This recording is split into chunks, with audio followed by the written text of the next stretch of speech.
हरे हरे, हरे कृष्णा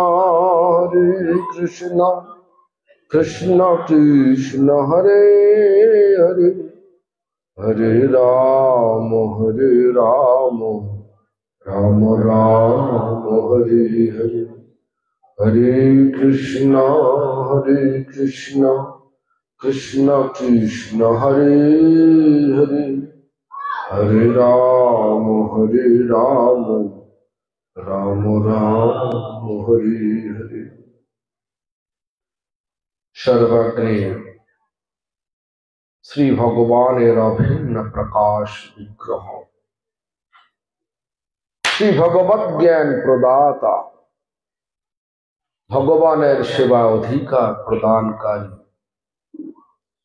कपिनाथ गौड़ीय मठ प्रतिष्ठानेर प्रतिष्ठाता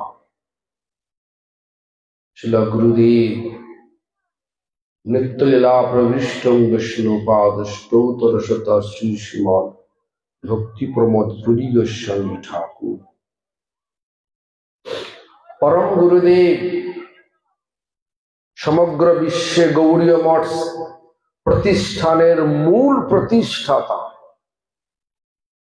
नित्यलीला प्रविष्ट शिल प्रभुपाद भक्ति सिद्धांत सरस्वती गोस्वामी ठाकुर तथा संप्रदाय द्वारा नियुक्त सकल आचार्य वृंद और शुद्ध भक्त वृंद सकलेर श्रीपाद पद्मे जानाई दंडवत प्रणाम। सकले आमार प्रति प्रसन्न हয়ে सभाয় আগত सकल वैष्णव वैष्णवी वृंदा तथा मातृमंडली सज्जन वृंद श्रौती वृंद तथा हाड़िर डामर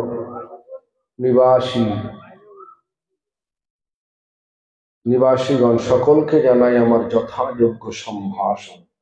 सकले आमार प्रति प्रसन्न हয়ে যাই হোক गत कয়েক বছর 3 4 কি 5 বছর হলো এখানে আসি না। তো যাই হোক আজকে এই সোমনাথ মাখাল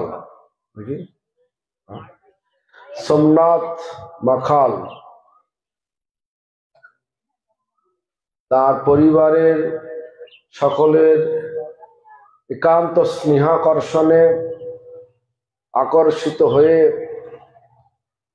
আজ আমরা এই স্থানে এসে উপস্থিত হয়েছি। আমাদের কর্তব্য একটাই, ভগবানের কথা গ্রামবাসীকে শোনানো, তারপর এখান থেকে চলে যাব। তো ভগবানের কথা শুনবো কেন? শুনলে হয়টা কি? শুনিলে চৈতন্য কথা ভক্তি লভ্য হয়। চৈতন্য মহাপ্রভু ভগবান তার কথা শুনলে ভক্তি লাভ হয়। তো আমাদের পরিস্থিতি এখন কোথায় যদি দেখা যায়, যেখানে যাই সেখানেই সব অন্ধকার।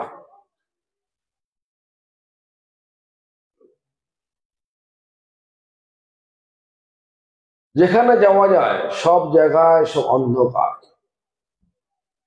মৃত্যু হাতছাড়ে ডাকছে, সকল সব জায়গাতে মৃত্যু ডাকছে আমাদেরকে, ডাকে না? তো এরকম একটা পরিস্থিতিতে আমি একটা কাহিনী বলছি, ভালো করে শুনুন। আপনারা জল দেবেন না। পরীক্ষিত মহারাজ, এই শুনছেন নাকি? শুনে না তো, যাই বল, জল ফল দেবেন না এখন। পরীক্ষিত মহারাজ 7 দিন 7 রাত পাঠ শুনলেন, কিন্তু জলও খেলেন না, কোনো কিছু খেলেন না, এক জায়গায় এক বসেই আছে। তো 7 দিন হয়ে গেল। তারপরে সুখদেব গোস্বামী জিজ্ঞাসা করলেন, হে মহারাজ পরীক্ষিত, তুমি একভাবে একই জায়গায় বসে আছো, তোমাকে ক্ষুধা তৃষ্ণা মানে খিদে তৃষ্ণা বাধা প্রদান করছে না? তখন সেই পরীক্ষিত মহারাজ বললেন, নিগম কল্প তরুর গলিতং ফলং সুখ মুখাদমৃত দ্রব সংযিতম পিবত ভাগবত রসমালয় মুহুর্হ রসিক ভবিভাবকা। বেদ কল্পতরুর গলিত ফল সুখদেব গোস্বামীর মুখারবিন্দ থেকে দ্রবীভূত হয়ে মানে ফিল্টার হয়ে আমার নিকট আসছে, যার স্বাদ হচ্ছে অমৃত তুল্য, রসমালয় না অমৃত, রসে পরিপূর্ণ অমৃত রস। সেই রস আমি সর্বক্ষণ পান করছি। আমাকে ক্ষুধা তৃষ্ণা বাধা প্রদান করবে? দেখুন, আমি এটা কেন বললাম, এই যে এখানে জল এনেছে জল দেওয়ার জন্য। আচ্ছা, 1 ঘন্টা জল না খেলে আপনারা কি মরে যাবেন? মরবেন না তো। 1 ঘন্টা জল না খেয়ে থাকবেন, ঠিক আছে? যাই হোক, যে কথা বলছিলাম, একটা বললাম যে কাহিনী বলবো একটা। আমরা সবাই এমন একটা পরিস্থিতিতে পড়ে আছি যা 2 পার্শ্বে দাবানল। দাবানল অর্থ বোঝেন? দাবানল মানে হ্যাঁ, কিরম আগুন? ছোট আগুন না বড় আগুন না কোথায়? জঙ্গলে আগুন লেগে গেলে কি হয়, কাঁচা কাঁচা গাছগুলো জ্বলে কালো কালো ধোঁয়াতে চারদিক ভর্তি হয়ে যায়, তার মধ্যে আগুনের হলকা দেখা যায়, এবার গোটা গোটা জঙ্গলটা পুরো নষ্ট করে দেয়। মাঝখানে একটা হরিণ, মহিলা হরিণ, তার 2 পার্শ্বে দাওয়ানল, পশ্চাতে অগাধ জল। অগাধ জল মানে সমুদ্র। সম্মুখে ধরিয়াছে বেদবান, আর সামনে একটা ব্যাদ তীর ধনুক নিয়ে রেডি, মারবে কাকে? হরিণকে মারবে। হরিণটা বাঁচবার কোন উপায় আছে? যার 2 পার্শ্বে দাবানল, দাবানল ঢুকলে তো আগুনে পুড়ে মরে যাবে। আর সমুদ্রে ঝাঁপ দিয়ে পালিয়ে যাওয়ার চেষ্টা করলে তো হাঙর কুমির খেয়ে নেবে। আর সামনে তো ব্যাদ দাঁড়িয়ে আছে। সেজন্য আমাদের আচার্যগণ কি বললেন? হরিণ তখন আর কিছু উপায় না দেখে ভগবানকে ডাকতে লাগলেন।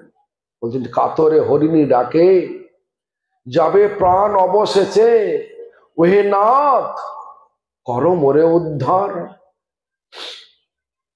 কাতরে মানে হৃদয়ের অন্তঃকরণ থেকে হরিণীর তখন ডাকছে, হে ভগবান, হে নাথ, হে প্রভু,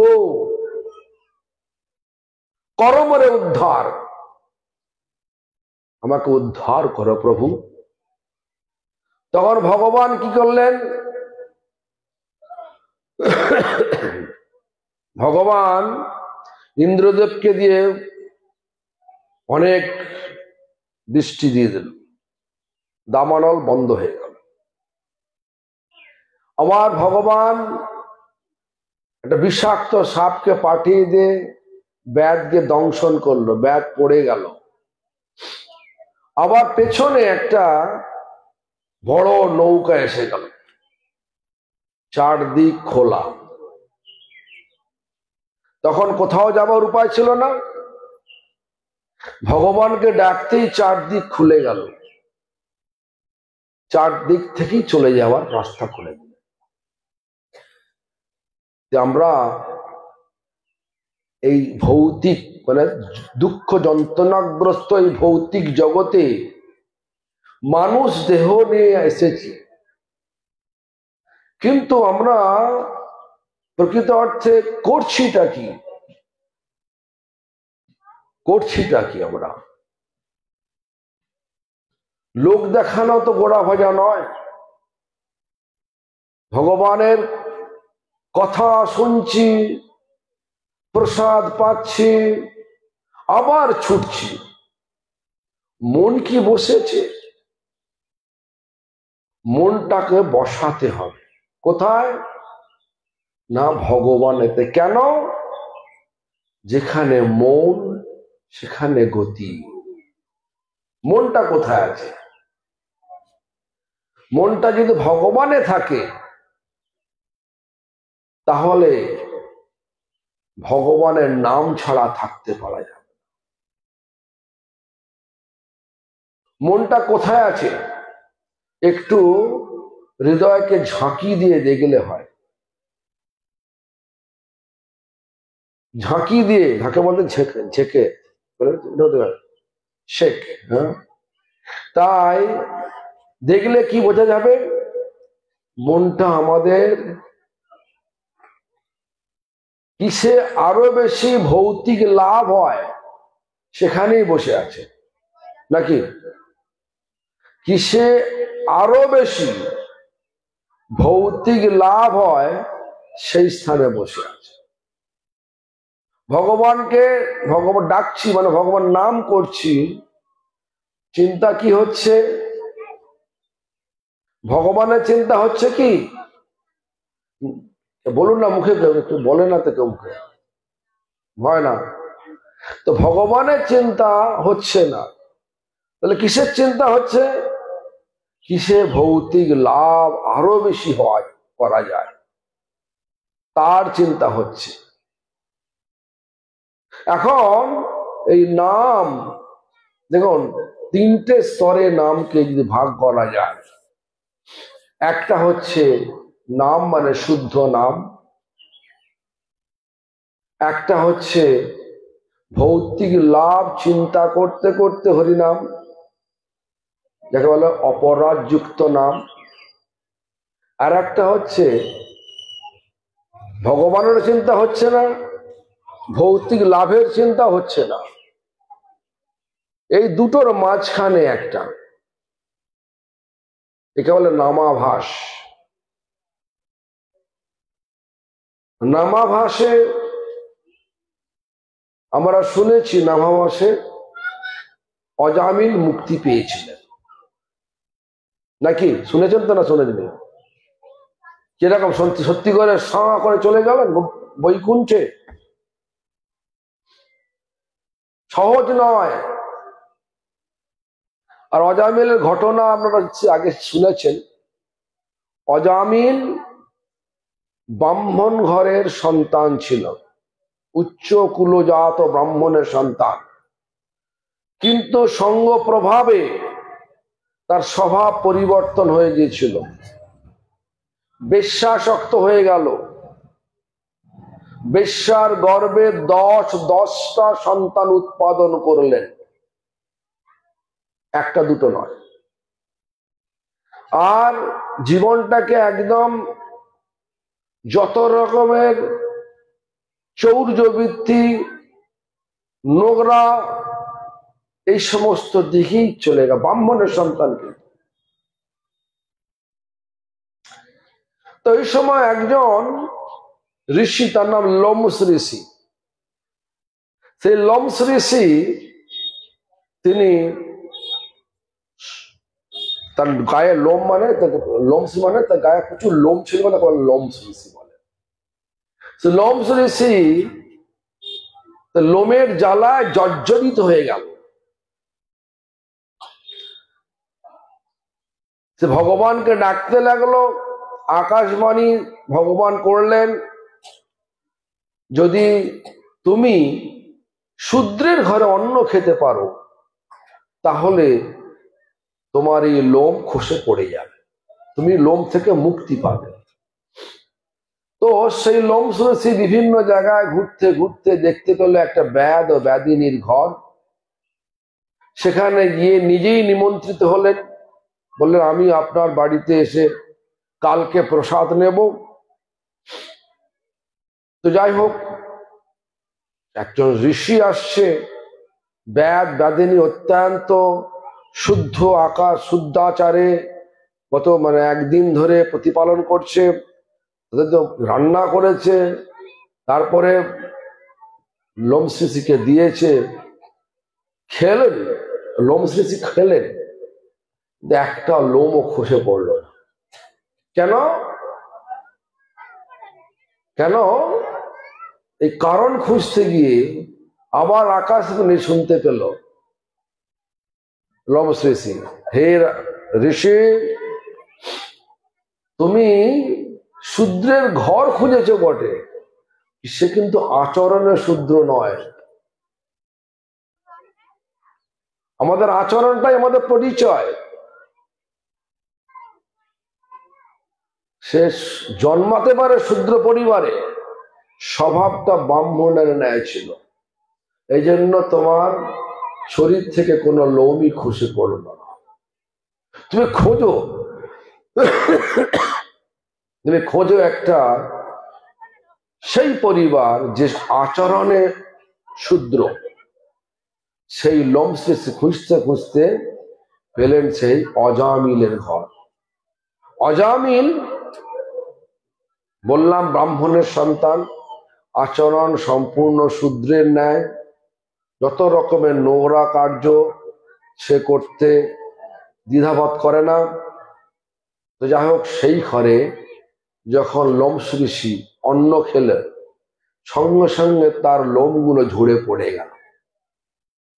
ঝরে পড়ে যাওয়ার সঙ্গে সঙ্গে সন্তুষ্ট হয়ে তিনি কিছু বর দিতে চাইলেন। তো যাই হোক, অজামিল এসব কিছু তোয়াক্কা করে না। তারপরে সেই বেশ্যার গর্ভে 4 মাসের একটা সন্তান, গর্ভে বেশ্যার গর্ভে 4 মাস গর্ভবতী ছিল সেই বেশ্যা। আর সেই গর্ভবতী বেশ্যাকে দেখে বললে, অজামিল, তোমার সন্তান, পুত্র সন্তান হবে এখানে, এই পুত্রের নাম রেখো নারায়ণ। এইভাবে নারায়ণ রাখলাম। তো যখন যাও যে কোনো ভাবে চক্রান্ত করে ভাগ্যচক্র এমন হয়ে গেল যে অজামিলের মৃত্যু এসে গেল। শরীরকে যদি অত্যাচার করেন বাঁচবেন না। শরীরকে খাদ্য দিয়ে, ভগবানের নাম দিয়ে যদি প্রতিপালন করা যায় প্রত্যেকটা অঙ্গ প্রত্যঙ্গ, তখন ভগবত উন্মুখী হয়। সেটা হচ্ছে সুস্বাস্থ্য। যাই হোক, এখনকার ব্যাখ্যা সব অন্যরকম, সুস্বাস্থ্যের ব্যাখ্যা অন্যরকম, সেসব কথায় যাচ্ছি না। তো যাই হোক, সেই অজামিল যখন দেখতে পাচ্ছে যমদূতেরা এসেছে, তাদের ভয়ঙ্কর রূপ, হিংস্র ভয়ঙ্কর রূপ দেখে ভয় পেয়ে সে ছোট ছেলে নারায়ণকে ডাকতে লাগলো। ছোট ছেলে নারায়ণকে ডাকতে ডাকতে নারায়ণের স্মৃতি এসে গেল। নারায়ণ, সত্যিকার নারায়ণ। তখন নারায়ণের নারায়ণ 4 অক্ষর, 4 অক্ষরে 4 বিষ্ণুদূত এসে গেল, বিষ্ণুদূত এসে গেল। তখন বিষ্ণুদূত আর যমদূতের মধ্যে নানা রকমের বাগবিতণ্ডা, ঝগড়া। তারপরে বলল, তোমরা যাও, তোমরা এই আত্মাকে নিতে পারবে না, এই আমাদের প্রভুর নাম করেছে। বলছে, আমি ধর্মরাজ। যমদূতের বলে, আমার ধর্মরাজ। ধর্মরাজ আমাকে? প্রভু নারায়ণ, আমরা তার দূত, আমরা নিয়ে যাব। তাড়িয়ে দিলেন। যমদূতেরা যমরাজকে গিয়ে বললেন যে ওখানে ধর্মরাজ কজন? তার তখন ভগবান বললেন, ধর্মস্থ সাক্ষাৎ ভগবত প্রণীতম। ধর্ম সাক্ষাৎ ভগবত কর্তৃক প্রণীত হয়েছে। যাই হোক, ভগবান কর্তৃক বলা হয়েছে। যখন ভগবানের নাম ডেকেছে, নাম করেছে কেউ, সে আর আমাদের কাছে আসবে না, ছেড়ে দিয়ে চলে এসে ভালোই হয়েছে। তখন অসুবিধা হয়ে গেল কি, সেই বিষ্ণুদূতেরা দেখলো এ ব্যাটার তো কোনো সাধনা নেই, শুধু একবারই মৃত্যুর সময় ডেকেছে, সাধনা না হলে তো নিয়ে যাবে নাকি। তাই সেই অজামিলকে হরিদ্বারে 12 বৎসর রেখে দিলেন সেই বিষ্ণুদূতেরা। অজামিল 12 বৎসর সাধনা করেই তারপরে গেলেন, উদ্ধার হলেন। শুধু সেটা কাছে অনেকদিন আগেকার কথা, আমাদের গুরুবর্গের কথা বলছি। শুনেছেন হয়তো যে একজন প্রভু শিল প্রভুপাদ ভক্তি সিদ্ধান্ত সরস্বতী গোস্বামী ঠাকুরের চরণাশ্রিত। এখন তো চরণাশ্রয় করতে গেলে নানা রকমের সব দেখা হয়, তখনও দেখা হতো। তখন কে দেখতেন? গুরুদেব সাক্ষাৎ দেখতেন। কেন বলছি? আমি আমার দাদুর কথা বলছি। দাদু ছিলেন বিজনেসম্যান, কলকাতায় গস্তে এসেছিলেন। বাগবাজার ঘাটে স্নান করে যাচ্ছে, তখন দেখছে যে এক জায়গায় খুব হই হচ্ছে। তারপরে দেখলো যে একটা বাগবাজার গৌড়ীয় মঠ, ঢুকে পড়লেন। ঢুকে পড়ে সেখানে ছিল ভক্তি বৈভব সাগর গোস্বামী মহারাজ। তিনি বললেন, কোথা থেকে আসছেন? সে বললো বৃত্তান্ত, বলছে বসুন, একটু পরে আমাদের গুরুদেব এখানে আসবেন, ভাগবত পাঠ দেবেন। তো বাপ দাদু বসে গেলেন। বা দাদু বলে তখন তো অল্প বয়স, এটা আমি কথা বলছি 1936 সালের কথা বলছি। তো সেই দাদু চুপচাপ বসে গেলেন। গস্তে এসছেন, গস্তে ভুলে গেলেন। প্রভুপাদ যখন আসছেন, প্রভুপাদকে দেখেই দাদুর মন ঘুরে গেল। দেখি এক দিব্য মহাপুরুষ। যাই হোক, উনি কথা শুনলেন, কথা শোনার পরে আরো মন ঘুরে গেল। তার উপরে ভক্তি বৈভব সাগর মহারাজ ওর ওনাকে বলছেন, আপনি থাকুন এখানে দুদিন, আর আগামীকাল আমাদের গুরুদেব হরিনাম দেবেন। হরিনাম দেবার জন্য সবাই এসেছে, এরকম ধরনের একটা হলে সবাই এসেছে, বসে আছেন। প্রভুপাদ এলেন, সময় মতো এলেন। এসে বললেন কি, এই তোমার এখন সময় হয়নি, যাও চলে যাও, এখন হবে না, পরে হবে। এইভাবে 60 জন মতো ছিলেন হরিনাম নেবার জন্য। বাকি 54 জনকে বললেন তোমাদের এখন সময় হয় না। আমার দাদু বলছিলেন, যখন প্রভুপাদ আমার দিকে মুখটা তাকিয়েছেন, ভাবলাম আমাকেও বাদ দেবে, কিন্তু সেদিন দাদুকে বাদ দিলেন না, বলো ঠিক আছে, তোমার হবে। তো এইভাবে প্রভুপাদ হরিনাম দীক্ষা দিতেন। প্রভুপাদ গেছেন কোথায়? গেছেন হচ্ছে আসামে গেছেন, সর্বভোগ এই আসাম শহরে গেছেন।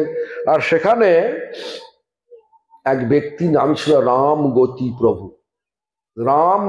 প্রভু। এইভাবে প্রভুপাদকে দেখে আকৃষ্ট হয়ে গেছেন। আর প্রভুপাদ যখন হরিনাম দিচ্ছেন, ওনাকে আবার স্বীকার করেছেন, হরিনামও দিয়েছেন। আপনারা জানেন, পত্নীর অসম্মতি মানে পত্নীর পারমিশন না নিয়ে যদি স্বামী হরিনাম নেয়, তাহলে কিরাম অবস্থা হয়? যদি পত্নী দজ্জাল হয়, হ্যাঁ বলুন কিরাম অবস্থা হয়?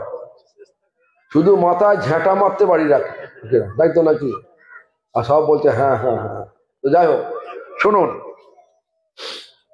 সো ইংরেজি বলছে, শুনুন, তাহলে রামগতি সেটাই হয়েছিল, বাড়িতে ফিরে এসেছে,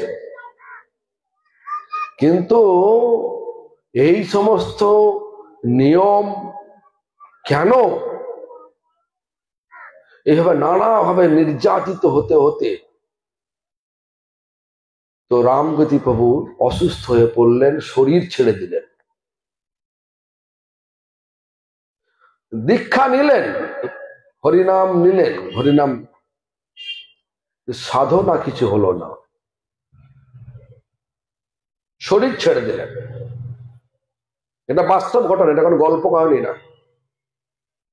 এখন আসামবাসী বা আমাদের বাংলাভাষী আমাদের যে নিয়ম আছে, শরীর মরদেহটাকে নিয়ে শ্মশানে নিয়ে যাবে, স্নান করাবে, চান করার পরে তারপর আগুন দেবে। যখন চান করানো চলছে ঠিক সেই সময় হঠাৎ শরীরের মধ্যে প্রাণ এসে গেছে। যদি মরা যদি জ্যান্ত হয়ে যায় শ্মশানাতে গিয়ে কি বলে, আর কি মনে হয় বলুন না? ভূত ঢুকেছে। চারপো মহাপাপ থেকে চার পাপ দোষ পেলে নাকি ভূত ঢুকে যায়, এসব মানে সংস্কার কি বলে কুসংস্কার রয়েছে। সবাই যখন দেখছে মরাটা জ্যান্ত হয়ে গেছে, একটা করে বাঁশ নিয়েছে, আবার মেরে ভূত তাড়াবে। আচ্ছা, বাঁশ দিয়ে মেরে ভূত তাড়ানো যায়? তো যাই হোক, এই ধরনের সব বিচার নিয়ে যখন সব প্রস্তুত, তখন সেই রামগতি প্রভু বলছেন, এই দাঁড়াও দাঁড়াও দাঁড়াও, আমি সেই রামগতি, তোমাদের রামগতি। আমি মরে গিয়েছিলাম সত্যি, আবার বেঁচে গেছি এটাও সত্যি। ভালো করে শোনো কি ঘটনা হয়েছিল। বলতে লাগলেন, আমি মরে গিয়েছিলাম, জমপুরীতে গিয়েছিলাম, যমরাজ আমার সব দেখছে, বলছে স্বীকৃতি রয়েছে, কিন্তু কি স্বীকৃতি হয়েছে যমরাজ দেখতে পাচ্ছে না, নানা রকম প্রশ্ন করছে। যমরাজের জমপুরীর বিভিন্ন রকম সব হিংস্র স্বভাবযুক্ত সেই আকৃতি বিশিষ্ট ব্যক্তিকে দেখে আমি ভয়ে সশস্ত্র মানে ভয়ে ঠটস্থ হয়ে কিছু বলতে পারি নাই। যখন বারবার অনেক প্রশ্ন জিজ্ঞাসা করেও যমরাজ কোনো উত্তর পাচ্ছে না, তো যমরাজ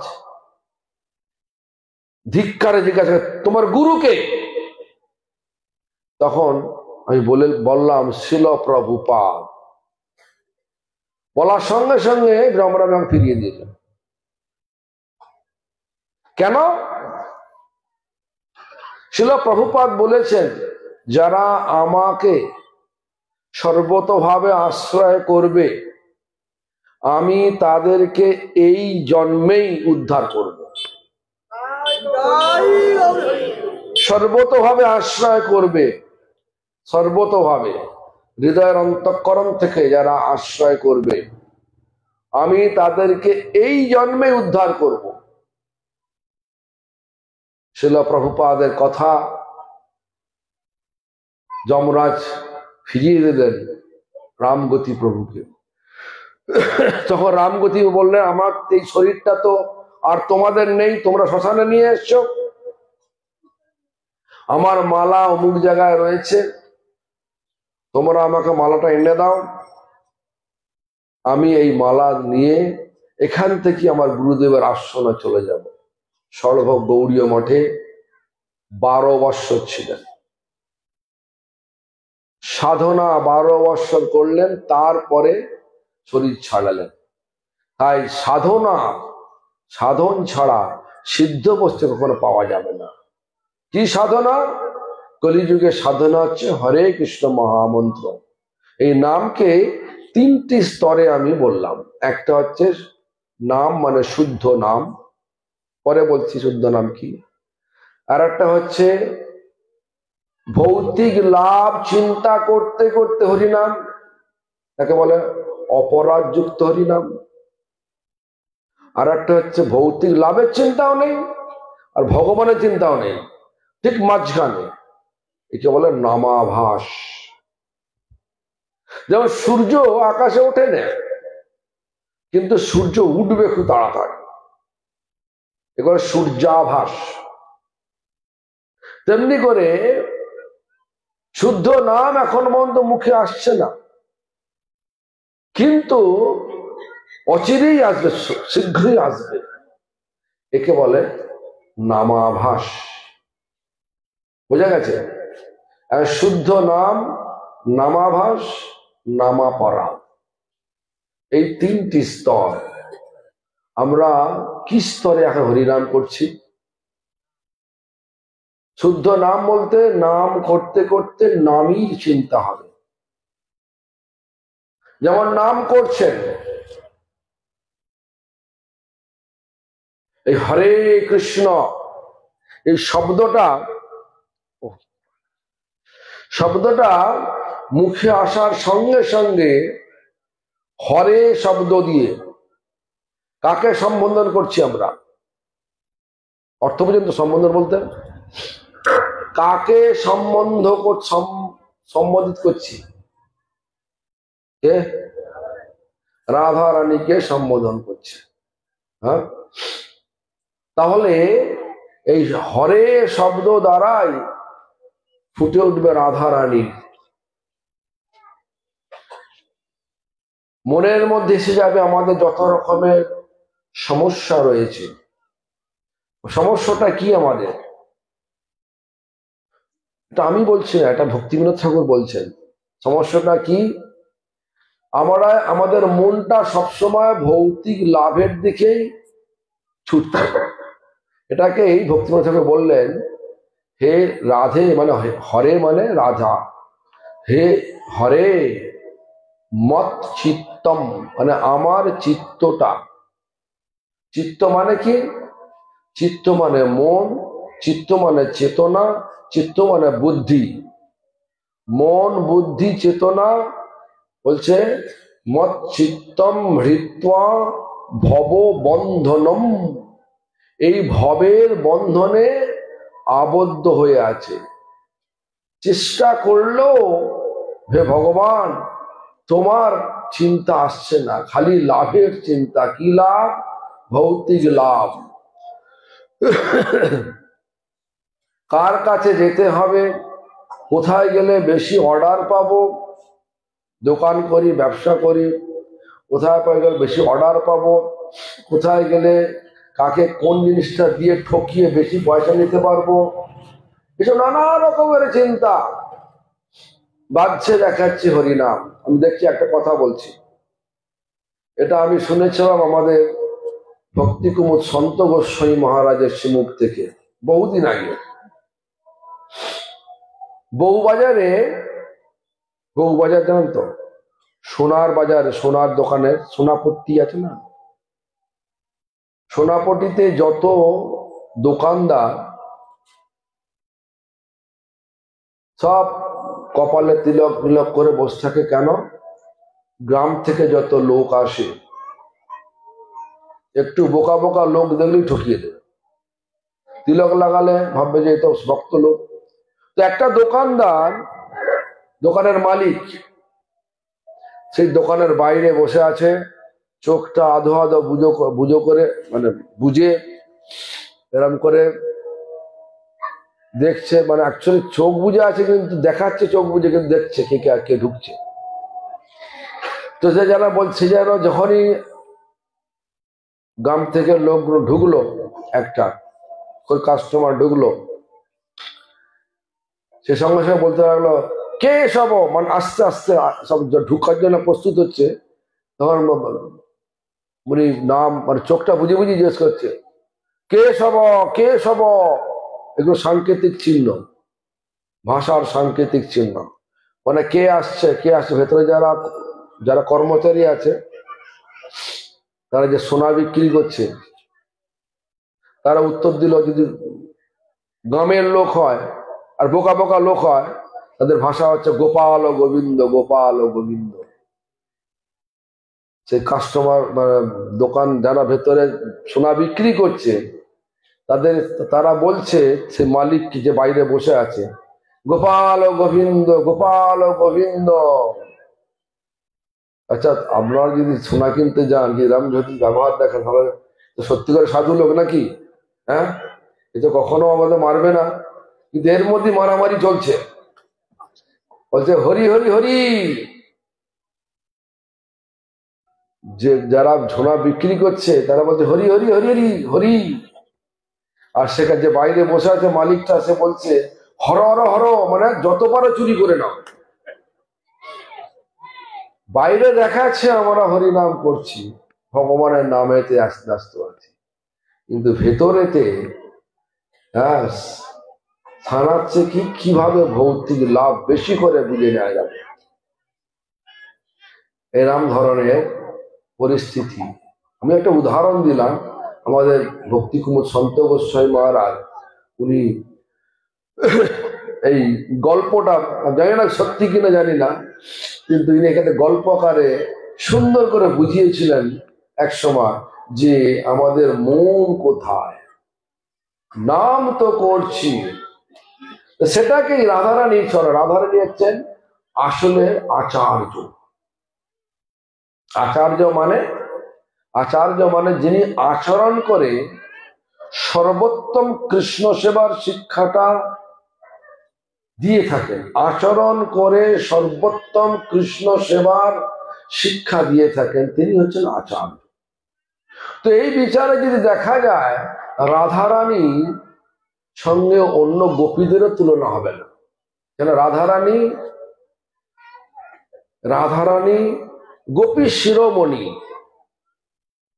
কৃষ্ণ রাসমঞ্চ থেকে রাধাকে নিয়ে চলে গেলেন, সমস্ত গোপীরা পড়ে রইল।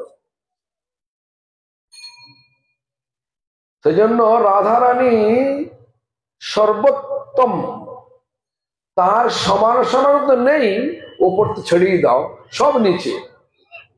শ্রেষ্ঠ আচার্য শ্রীমতী রাধারানী। আর সেই রাধারানীর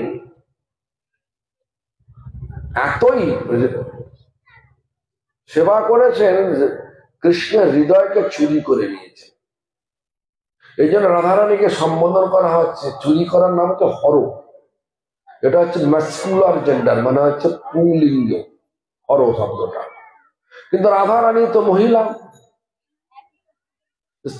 সেই স্ত্রীলিঙ্গ হলো হরে। হরে এই শব্দ দিয়ে রাধারানীকে সম্বোধন করে, মানে শ্রেষ্ঠ আচার্যকে সম্বোধন করে আমাদেরকে আমাদের সমস্যার কথাটা বলতে হবে।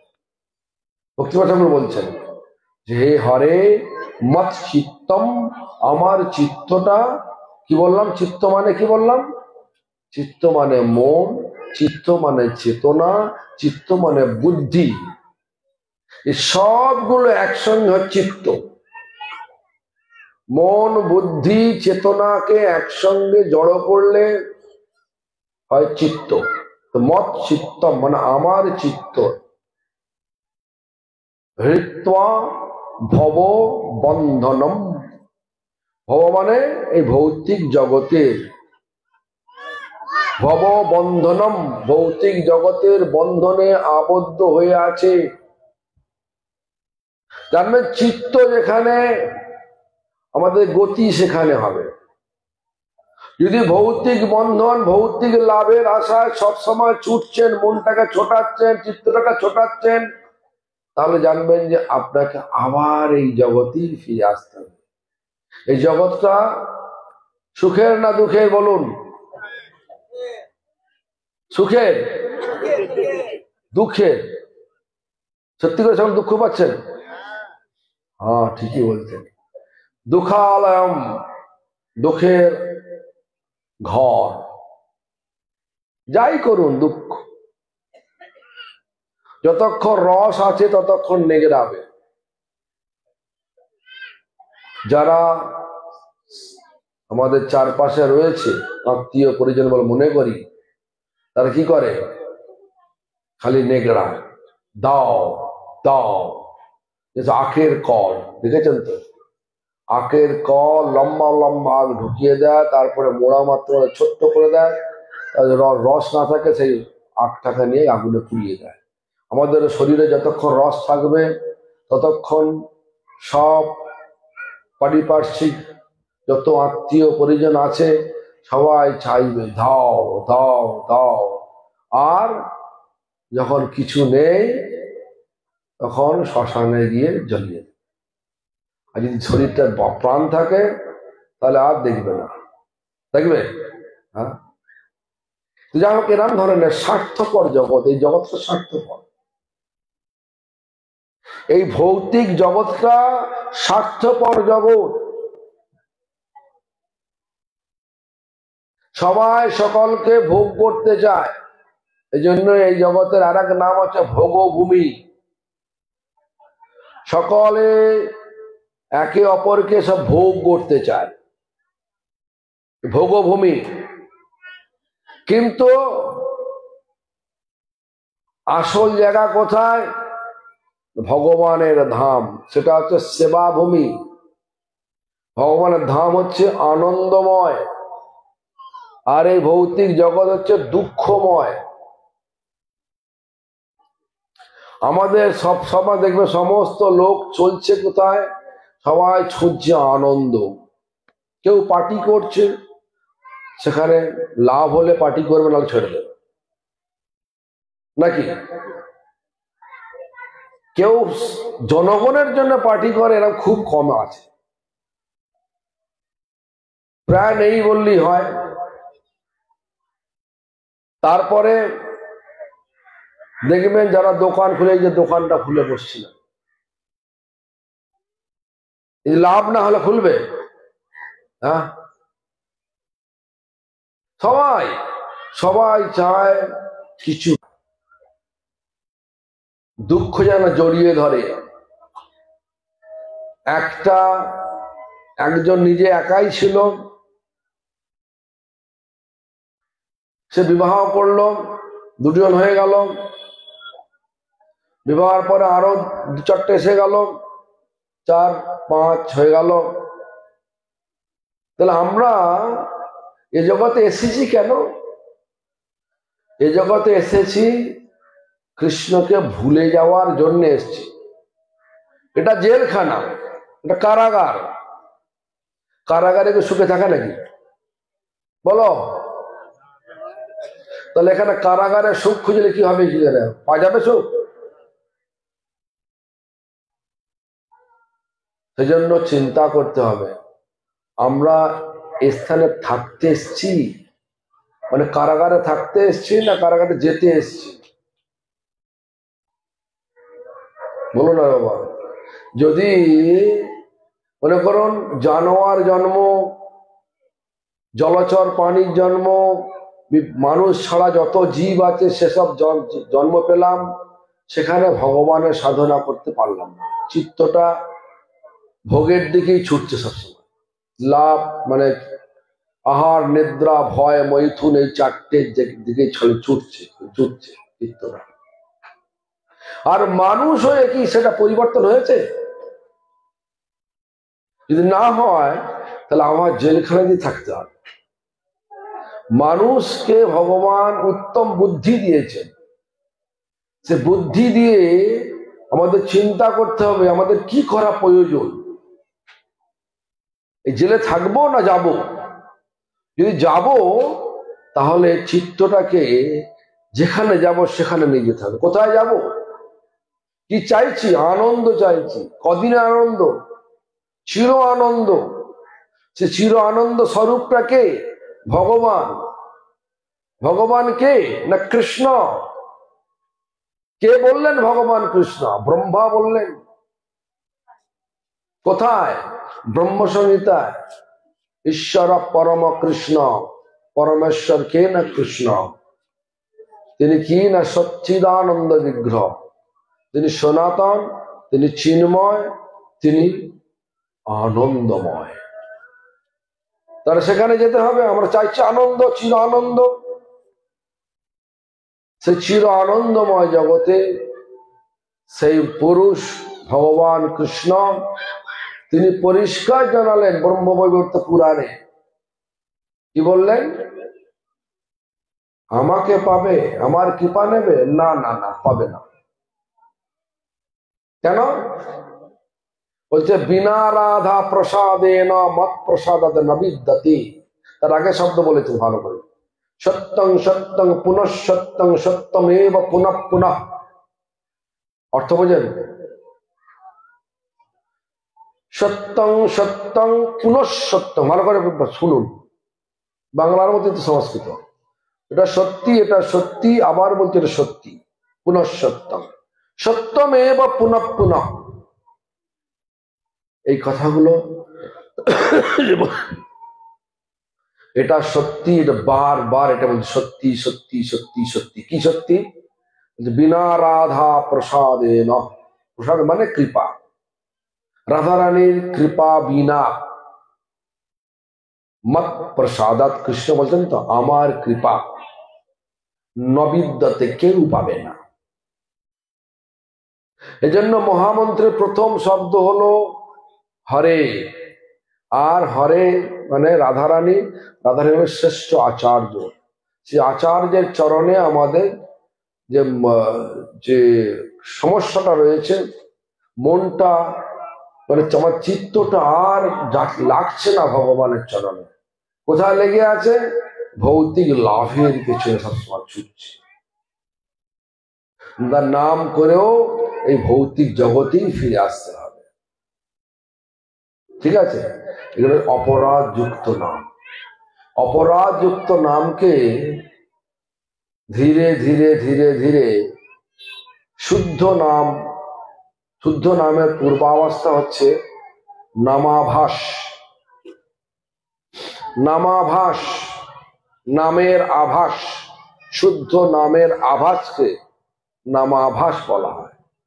এইভাবে যখন প্রার্থনা করেন, ভক্তিবিনোদ ঠাকুর যেটা বললেন, কি বললেন? ভববন্ধনম উন্মোচনম, চিত্তটা বন্ধনে আবদ্ধ হয়ে আছে, উন্মোচনম, খুলে দাও, বন্ধন মুক্ত করে দাও প্রভু। হে রাধে, আমাকে বন্ধন মুক্ত করে দাও। কি বন্ধন? এই ভবের বন্ধন, মানে ভৌতিক লাভের যে বন্ধন মাথার মধ্যে, চিত্তের মধ্যে সবসময় ঘুরছে, এটাকে মুক্ত করে দিন প্রভু, এটা মুক্ত করে দিন। হৃদয়ের অন্তঃক্ষতে যখন বলবেন আর নাম করবেন, তখন রাধারানীর কৃপা নেমে আসবে। রাধার কৃপাতে আর আমাদের প্রার্থনা যখন এক হবে, রাধার কৃপা আর আমাদের প্রার্থনা যখন এক হবে, তখন হবে সাধনা, শুদ্ধ নামের সূচনা হবে। তো যাই হোক, এইভাবে প্রথম শব্দ দিয়ে বলা হলো।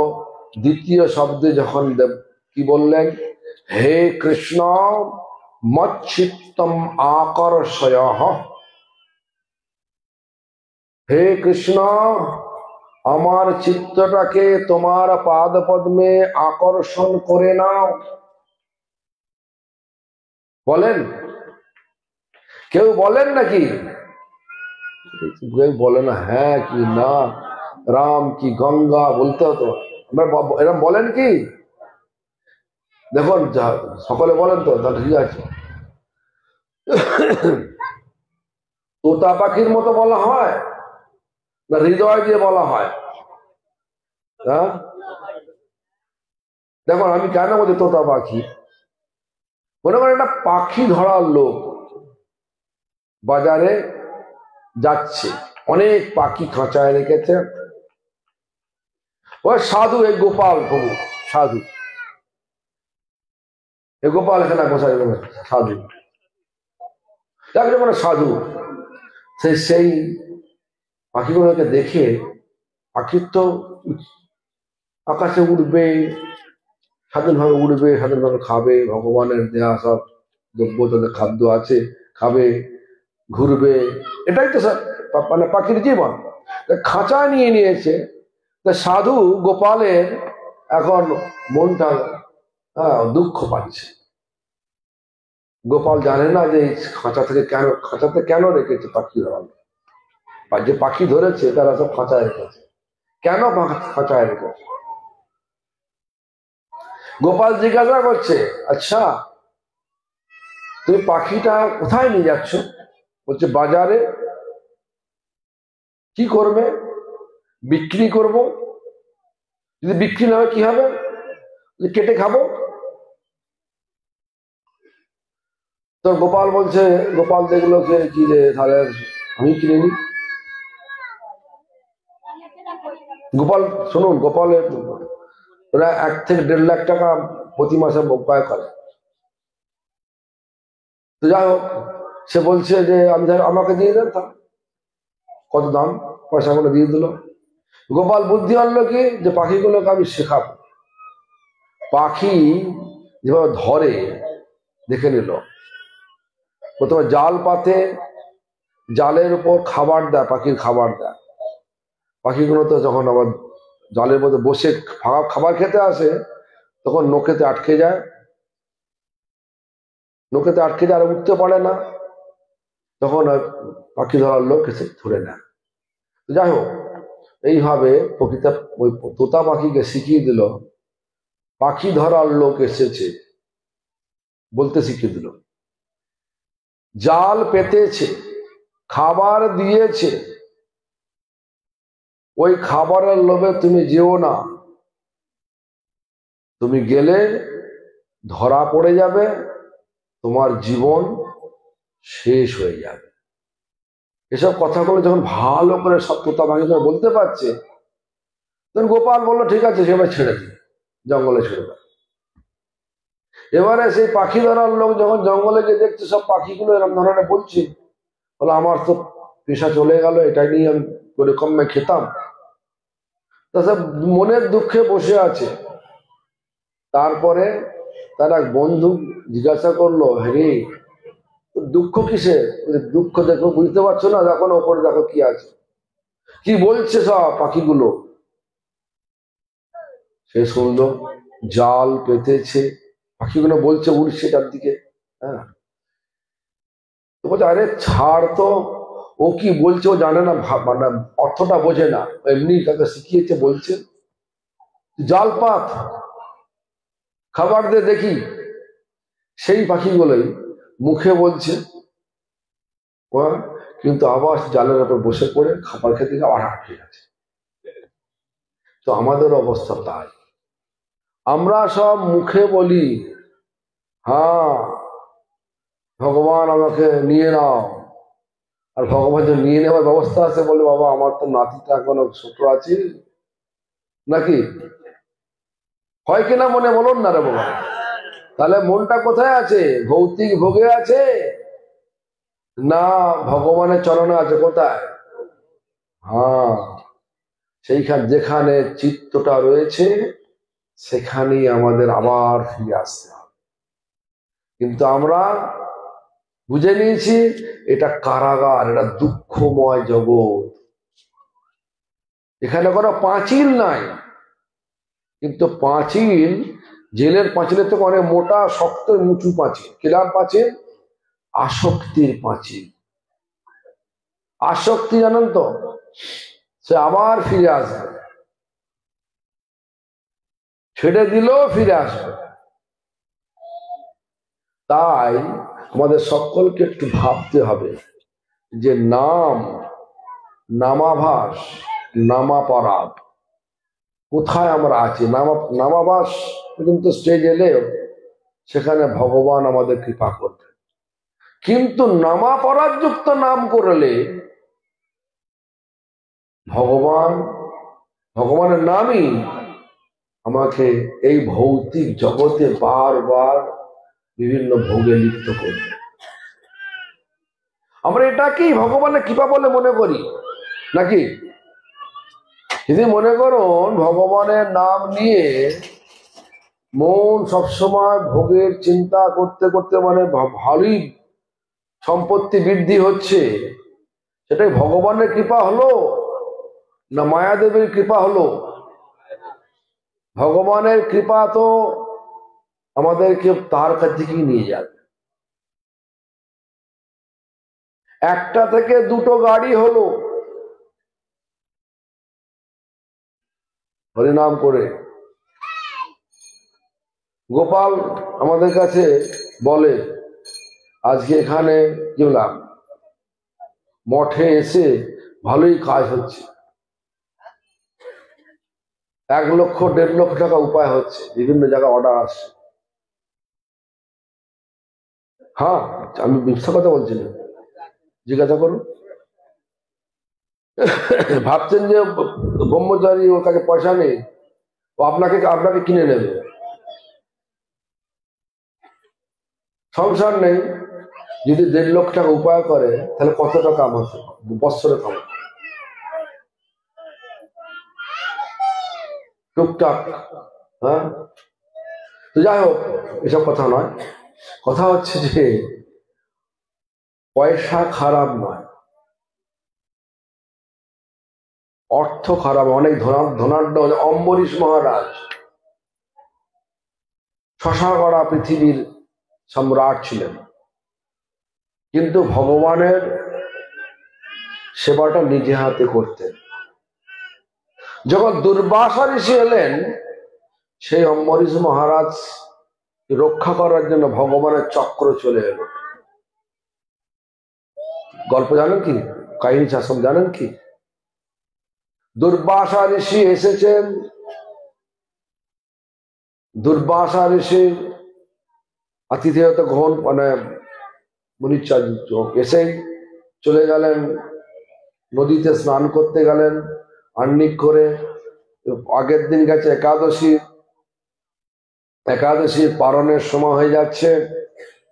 তখন অম্বরীশ মহারাজ সমস্ত ব্রাহ্মণ পণ্ডিত সমাজকে ডেকে জিজ্ঞাসা করলেন, আমি তো কাল থেকে উপবাস করে আছি, এখন আমি কি করব? অতিথিকে না পাইয়ে তো আমি পেতে পারবো না। তখন অতিথি চলে গেছে, আমার দুর্বাসা চলে গেছেন, নদীতে স্নান করতে গেছেন, আহ্নিক সারবেন, তারপরে আসবেন, আমার তো পারণের সময় অতিক্রান্ত হয়ে যাবে, কি করা যায়? সেই সমস্ত পণ্ডিত সমাজ বিচার করে বললেন কি, তুমি একটা দুর্বা গাছকে তোমার মন্দিরে যে চরণামৃত আছে, চরণামৃত চুবিয়ে 1 ফোঁটা চরণামৃত জীবিত দাও। এটাই করেছে, এইভাবে তুমি পালন করে নাও। যে তুমি আছো নিরম্ব উপবাস আছো, এটা তুমি করলেই তোমার পালন হয়ে যাবে। তো যাই হোক, সে পণ্ডিত সমাজের কথা অনুযায়ী তিনি করলেন, কিন্তু দুর্বাসা ঋষি তার ধ্যান দিয়ে দেখে নিলেন যে অম্বরীশ আমাকে নিমন্ত্রণ তার আমার আগেই সে খেয়ে নিয়েছে। তো রেগে লাল হয়ে চলে এলেন, জটা ছিঁড়ে একটা কৃত্তা নামক একটা অসুরকে সৃষ্টি করলেন, আর বললেন, যাও অম্বরীশকে মেরে দাও। যেই কৃত্তা যেতে গেলেন অম্বরীশের দিকে, সঙ্গে সঙ্গে ভগবানের চক্র এসে সেই কীর্তাকে কেটে খান খান করে দিল। তারপরে সেই চক্র দুর্বাসার পেছনে ছুটতে লাগলো। দুর্বাসা তার নিজেকে বাঁচানোর জন্য একবার গোটা পৃথিবী ঘুরে ফেলছে। তো যাই হোক, পরিশেষে দুর্বাসা এসে হাজির হলো কোথায় না, ভগবানের কাছে। আপনার চক্রকে বন্ধ করুন। ভগবান বলছে, চক্র আমার তো নেই, চলে গেছে অম্বরীশের কাছে। অহং ভক্ত পরাধীনা, আমার ভক্তের কাছে আমি পরাধীন। তাই বলছে, আমি এক সন্ন্যাসী। দুর্বাসা বলছে, আমি সন্ন্যাসী। আর দুর্বাসা একটা রাজা, আপনি দুর্বাসাকে, আপনি অম্বরীশকে করলেন। অম্বরীশ একটা রাজা, আপনি অম্বরীশকে আমার থেকে বেশি বহুমানন করলেন। হ্যাঁ, কেন? বলছে, দেখো, তুমি যখন কৃত্তাকে সৃষ্টি করলে, ক্রোধিত হয়ে কৃত্তাকে সৃষ্টি করে অম্বরীশকে দেখিয়ে দিলে কি অম্বরীশকে মেরে দাও। অম্বরীশ তখন ভগবান মানে আমাকে ডাকছেন, ভগবান আমার রাজপ্রাসাদে এসে এক সাধু ক্রোধিত হয়ে গেল, আমাকে শাস্তি দেয়া হোক। আমি রাজা, আমাকে কে শাস্তি দেবে? এত বড় শরণাগত, সে নিজেই দুর্বাসাকে জিজ্ঞাসা করছেন ভগবান, সে কি অম্বরীশী কথা ছুটছিল নাকি তোমার মতো? বলছেন না, এক জায়গায় ছিল। সে আমাকে ডাকছে, আর তুমি কিনা চারদিক ঘুরছো। তাহলে শরণাগতটা কে?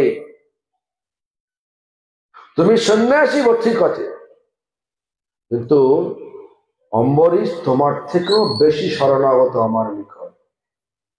এই জন্য আমার চক্র চলে গেছে অম্বরীশের জন্য, আমি আর কিছু করতে পারবো না। যদি চক্রকে থামাতেই হয়, চলে যাও সেই অম্বরীশের কাছে। যখন দুর্বাসা গেলেন, তখন দেখছো অম্বরীশ সেই একই ভাবে দাঁড়িয়ে চোখের জলে বুক ভাসাচ্ছে। পড়ে গেলেন পায়ে। এই জন্য পয়সা, ধন সম্পদ এগুলো খারাপ নয়, ভালো, আর আসক্তিটাই খারাপ।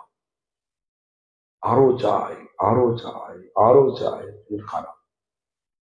এই জন্য যে নাম করতে করতে এই যে আরো চাই, আরো চাই, আরো চাই ভাব আসে, সেটা হচ্ছে অপরাধ যুক্ত নাম। নামাভাস হচ্ছে আমার আরো চাই চাই না, আর ভগবানের চিন্তা হচ্ছে না, দুটোর মাঝখানে পড়ে আছেন, নামাভাস। কিন্তু শুদ্ধ নাম খুব অচিরেই হবে। আর নাম করতে গেলে যখন নামের চিন্তা হবে, নাম, রূপ, গুণ, লীলা, যেটা বললাম, নাম হরে কৃষ্ণ, হরে শব্দ মধ্যে সঙ্গে সঙ্গে রাধা রানীর মনির মনির চলো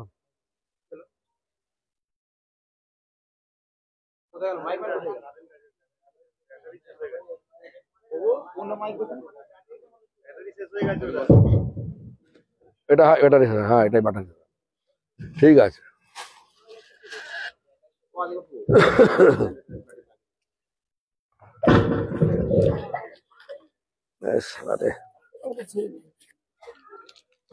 ব্যাটারি ব্যাটারি ব্যাটারি আর লাগবে না রে, হয়ে গেছে তোমার তো, আর কথা বলার নেই। হরে কৃষ্ণ শুনতে পাচ্ছেন এখন? যাই হোক, এখন নাম করতে করতে ছেড়ে দাও না, তো হয়ে যাচ্ছে।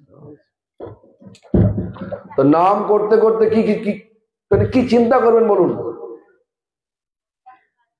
আর লাভ চিন্তা করবেন? হ্যাঁ, ভৌতিক চিন্তাই হবে বলছে। তাই ভৌতিক চিন্তা যাতে না হয় চিন্তা করবেন, তাই ভগবানের চিন্তা করুন, আর ভগবানকে পাবেন।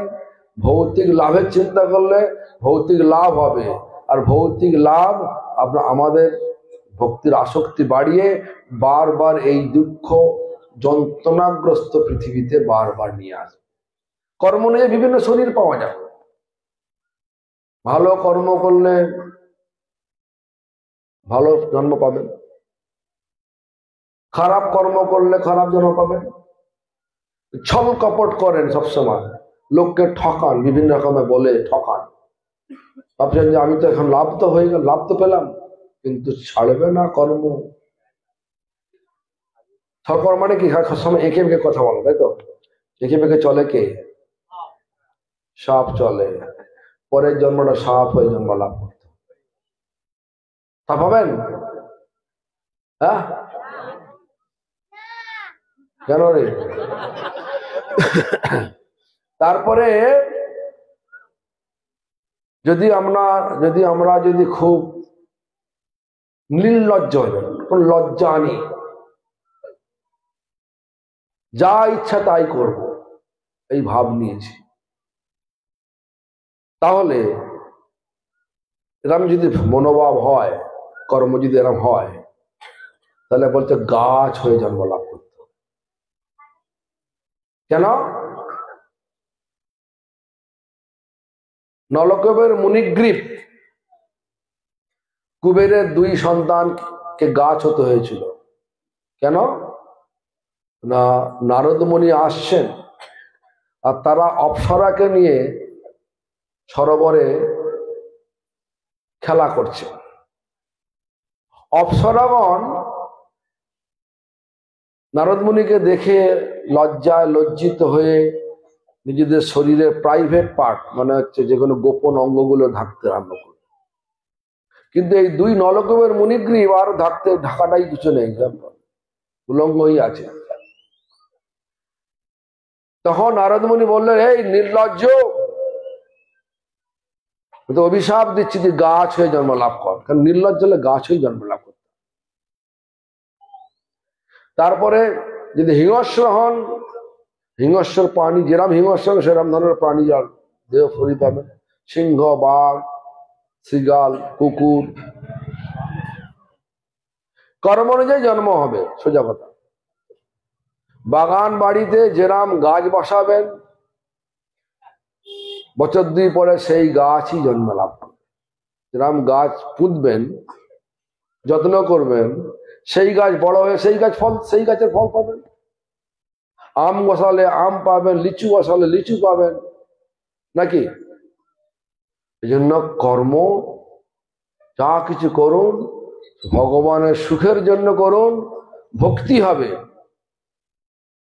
জীবনের সময় অনেক কাজ করতে হবে, কাজ করুন, কিন্তু কর্ম সব ভগবানের উদ্দেশ্যে করুন। সংসারটা ভগবানের, সংসারটা ভগবানের, আমার নয়। আমি ভগবানের, আমার স্ত্রী ভগবানের, আমার সন্তানাদি ভগবানের। যদি বিবাহ না করে থাকেন, বিয়ে করব কেন? ভগবানের সেবার জন্য বিয়ে করব।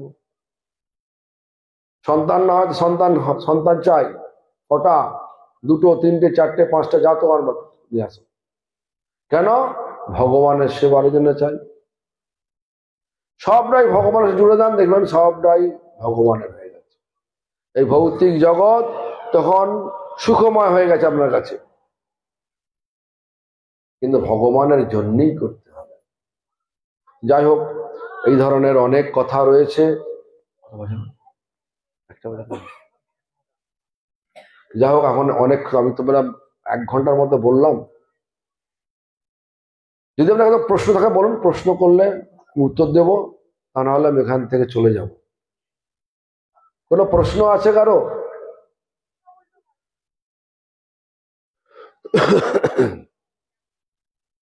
দেখে মনে হচ্ছে কারো প্রশ্ন নেই।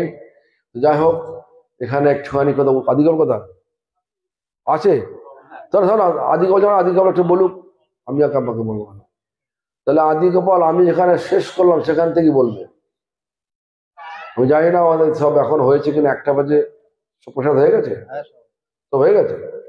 তাহলে মনে 10-15 মিনিট বলে কীর্তন করে ছেড়ে দাও।